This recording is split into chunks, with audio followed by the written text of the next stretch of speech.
I have a theory about atheists. Stay with me.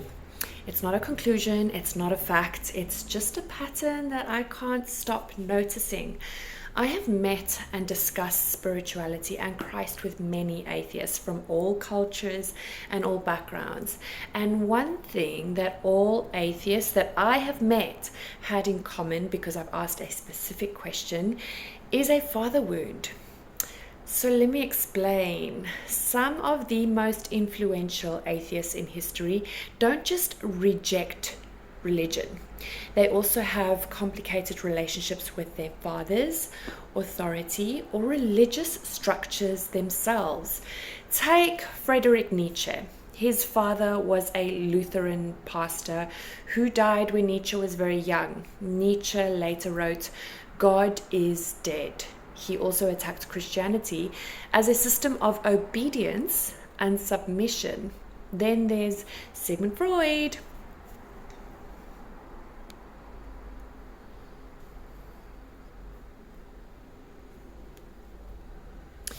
Then there's Sigmund Freud. Freud literally argued that belief in God comes from a psychological need for a father figure. He famously wrote, "Religion is an illusion." And psychoanalysis has made us familiar with the intimate connection between the father complex and the belief in God.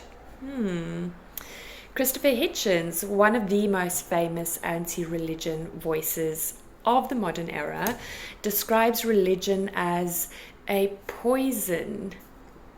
He describes religion as Christopher Hitchens,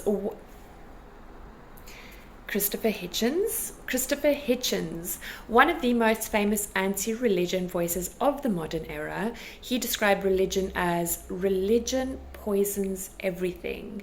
And much of his work focused on rejecting authority imposed from above, especially religious authority. Sounds like an act of rebellion against authority, if you ask me. Richard Dawkins said, "Faith is the great cop-out. And do not indoctrinate your children. Teach them how to think for themselves." Biblically speaking, that's just bad stewardship of children. Again, a strong resistance to authority structures tied to religion. Karl Marx called religion the opium of the people. But people forget the deeper part. Religion is the sigh of an oppressed culture. Let's not forget where Karl Marx came from. To Marx, religion isn't just false, it's tied to power, hierarchy, and control. Now here's the question I keep thinking about. How much of atheism is actually intellectual and how much of it is psychological? How much is about evidence, really? Because I find that atheists tend to be the most religious people. They absolutely believe in not believing in God, and they will fight for it. They will know scripture. If any of you have watched that interview with Jordan Peterson against, I think it was 10 or 20 atheists, it's interesting how many of those atheists come from a really religious background or theologian studies.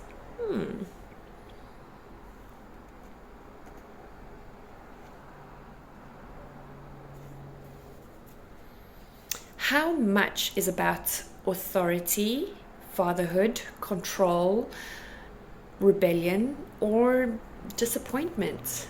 Because when you study these thinkers closely, a pattern keeps showing up.